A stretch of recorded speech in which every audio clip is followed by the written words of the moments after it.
Good morning students. BA part first के second paper में हम प्रमुख भारतीय राजनीतिक विचारकों के अध्ययन के क्रम में आज बात करेंगे लोकमान्य बाल गंगाधर तिलक की। आधुनिक भारत में राष्ट्रवाद के जो भी प्रणेता रहे उनमें तिलक का नाम अग्रणी रूप से लिया जाता है। भारतीय राष्ट्रीय कांग्रेस की स्थापना के काल से ही उदारवादियों का वर्चस्व रहा। उदारवादी नेता अपने पवित्र मंतव्यों के पश्चात भी आग्रह की अपनी पद्धतियों से ब्रिटिश सरकार को भारत में वांछित सुधारों के प्रति प्रेरित नहीं कर पाए। तो ऐसी स्थिति में इसकी उदारवादी जो नीतियां थीं वो उसकी असफलता की सहज रूप से जो प्रतिक्रिया हुई उससे देश के विभिन्न हिस्सों में राष्ट्रवादी आंदोलन की धारा फूटने लगी। पंजाब में लाला लाजपत राय, बंगाल में विपिन चंद्र पाल और महाराष्ट्र में लोकमान्य बाल गंगाधर तिलक। तो ये जो त्रिमूर्ति थी ये लाल बाल पाल के नाम से सुविख्यात हुई। इस त्रिमूर्ति में तिलक वरिष्ठतम तो थे ही, इन सब में प्रमुख भी थे। तिलक ने राष्ट्रीय आंदोलन में एक नई चेतना का संचार किया और राजनीतिक चेतना को बुद्धिजीवियों का वाणी विलास की अपेक्षा जनमानस के स्वाभिमान और राष्ट्र गौरव की अनुभूति का पर्याय बना दिया। तिलक के परिचय के रूप में ये कहना चाहिए कि तिलक का जन्म जो है महाराष्ट्र के कोंकण जिले के रत्नगिरी में जुलाई 1856 में हुआ था और गोखले की भांति ही वो भी महाराष्ट्र के प्रसिद्ध चित्त पावन ब्राह्मण समुदाय के थे। उनका जन्म एक ऐसे परिवार में हुआ जो अपनी धर्मपरायणता, विद्वता और धार्मिक परंपराओं के पालन में कट्टरता के लिए विख्यात था। तिलक को जो वातावरण बचपन में मिला उसमें संस्कृत और गणित के प्रति उनकी रुचि शुरू से ही थी और पूना में उनकी उच्च शिक्षा हुई। 1876 में बीए की परीक्षा उन्होंने पास की। तिलक का कहना था कि मैं अपना पूरा जीवन केवल जनता के उत्थान के लिए समर्पित कर देना चाहता हूँ। तिलक ने जनता की सेवा के मार्ग का चयन करके सर्वप्रथम जनता को शिक्षित बनाने की आवश्यकता महसूस की और उन्होंने इसी क्रम में पूना में 1 जनवरी 1880 को न्यू इंग्लिश स्कूल का प्रारंभ किया। इस स्कूल की स्थापना तिलक की पहली सार्वजनिक गतिविधि थी।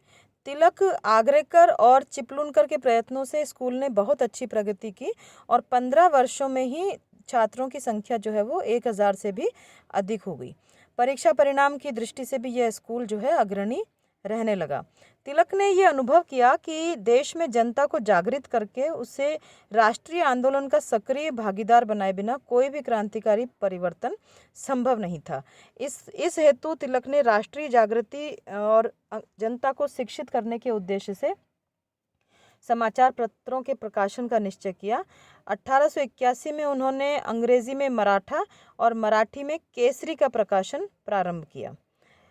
स्कूल की गतिविधियों को सुचारू ढंग से चलाने के लिए तिलक, आगरेकर और उनके सहयोगियों ने इसे एक सार्वजनिक संस्था का रूप देने का निश्चय किया। 1885 में दक्कन एजुकेशन सोसाइटी के नाम से एक सार्वजनिक संस्था की स्थापना भी उन्होंने की। तो इस प्रकार से दक्कन एजुकेशन सोसाइटी में फिर आगे चलकर तिलक और आगरेकर के मतभेद हो गए। तिलक ने जिस प्रकार की भी वो स्थिति थी उस समय, तो सोसाइटी से अलग होने के पश्चात पूरा समय उन्होंने केसरी और मराठा के संपादन कार्य में लगा दिया। तिलक चूँकि प्रकांड विद्वान थे और उन्होंने वेदों, उपनिषदों और अन्य प्राचीन ग्रंथों का बहुत अधिक अध्ययन किया था। जनता में जो प्राचीन संस्कृति है उसके प्रति आत्मगौरव का भाव विकसित करने के उद्देश्य से तिलक ने गणपति उत्सव को एक नया स्वरूप प्रदान किया और इस उत्सव के माध्यम से वो राष्ट्रीय स्वाभिमान, चेतना और सामाजिक एकता को स्थापित करना चाहते थे। शिवाजी उत्सव का प्रयोजन भी उनका इसी प्रकार का था। इन दोनों उत्सवों के माध्यम से तिलक वास्तविक अर्थ में जननायक बन गए। ये गणपति उत्सव तो इतना ज़्यादा पॉपुलर रहा कि आज भी जो गणेश चतुर्थी के समय पर पूरे महाराष्ट्र में, मतलब ऑल ओवर इंडिया तो होता ही है, पूरे महाराष्ट्र में इसको बहुत अधिक धूमधाम से कम 15 दिन, महीने भर का ये त्यौहार बहुत सबकी सहभागिता से मनाया जाता है।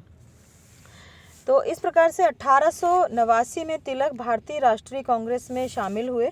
उस समय कांग्रेस में उदारवादी नेता जैसे कि दादा भाई नौरोजी, फिरोज शाह मेहता, दिनीशा वोचा, गोपाल कृष्ण गोखले, इन सब का वर्चस्व था। कांग्रेस में उदारवादियों से तिलक के गंभीर मतभेद जो है वो शीघ्र ही प्रकट हो गए। उनके विचार विपिन चंद्र पाल और लाला लाजपत राय के से उनके विचार मिलते थे। तिलक ने स्वदेशी और बहिष्कार के जो विचार थे उनको सफल जन आंदोलन में परिणत कर दिया। इस प्रकार से आगे चलकर इन पॉलिसीज़ पर, क्योंकि अलग अलग थी, तो कांग्रेस में उदारवादियों और राष्ट्रवादियों के मध्य मतभेद बढ़ते चले गए और इसकी दुखद परिणति 1907 में सूरत में कांग्रेस के विभाजन के रूप में हुई। तिलक के व्यक्तित्व और विचारों पर जिन लोगों का प्रभाव पड़ा, जैसे कि उनका जो पारिवारिक वातावरण था, भारतीय और पाश्चात्य दर्शन के गहन अध्ययन और युग प्रवर्तक महापुरुष जो रहे उनसे वो बहुत अधिक प्रभावित हुए थे।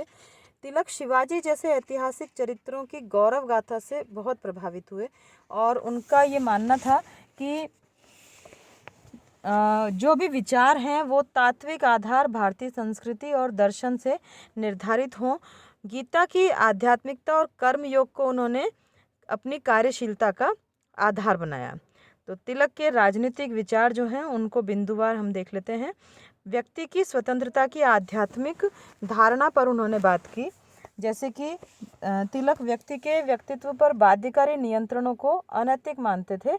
उनका कहना था कि व्यक्ति की स्वतंत्रता का निषेध ईश्वर की सत्ता के निषेध के समान ही आपत्तिजनक और अपवित्र है। इस प्रकार से व्यक्ति की स्वतंत्रता के प्रति तिलक का नैतिक आग्रह राष्ट्रों की स्वतंत्रता के प्रति उनके दृष्टिकोण में भी पूर्ण रूप से परिलक्षित होता है, दिखाई देता है।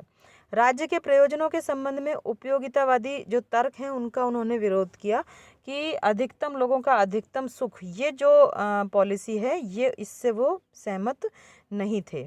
उनका ये मानना था कि संख्यात्मक मापदंड अपर्याप्त होते हैं और भ्रामक भी होते हैं। जैसे कि कौरव जो है वो संख्या में अधिक थे और पांडव कम थे। लेकिन पांडव चूंकि धर्म के मार्ग पर थे, इस कारण से पांडवों की विजय हुई। अधिकतम व्यक्तियों का अधिकतम सुख, ये जो उपयोगितावादी सिद्धांत है ये यांत्रिक सिद्धांत है। इसके अनुसार ये इसका प्रतिकार जो है वो तभी हो सकता है जबकि भौतिक वस्तुओं की उपलब्धि या भौतिक सुखों की प्राप्ति को कल्याण की परिभाषा से निकाल दिया जाए और ऐसे सुखों की कल्पना की जाए जो व्यक्तियों को शुद्ध विवेक या शुद्ध मन की अवस्था से प्राप्त होती हैं। स्वराज्य की धारणा की बात की उन्होंने कि स्वराज्य की धारणा जो थी उनकी वो मौलिक और सकारात्मक थी और वो विदेशी आधिपत्य से मुक्ति को स्वराज्य का पहला सोपान यानी कि सीढ़ी के रूप में स्वीकार करते थे। उनके अनुसार विदेशी शासन जो है वो स्वराज्य की प्राप्ति में सबसे बड़ी बाधा था और स्वराज्य के लिए उनका अर्थ ये था कि व्यक्ति को अपने धर्म के पालन की स्वतंत्रता हो। उनके अनुसार स्वराज्य का अर्थ था धर्म राज्य की स्थापना। तो विदेशी आधिपत्य के अधीन रहते हुए भारत की तत्कालीन परिस्थितियों में तिलक की जो स्वराज्य की धारणा थी उसको उस प्रकार से प्राप्त नहीं किया जा सकता था। उनका ये मानना था कि स्वराज्य ऐसी शासन प्रणाली है जो पूरी तरह से जनता के हितों के प्रति समर्पित है। जनता ये समझे कि वो शासित नहीं है बल्कि शासन उसकी सहमति और अनुमति से ही चलाया जा रहा है। तिलक का स्वराज्य किसी विदेशी या स्वदेशी शासक के हाथों में शक्तियों के अमर्यादित केंद्रीकरण की बजाय शासन के पूर्ण जनहित के प्रति समर्पण की बात करता है। उनके स्वराज्य का मर्म राज्य की शक्ति पर जागृत लोक शक्ति के प्रभावी नियंत्रण में निहित था।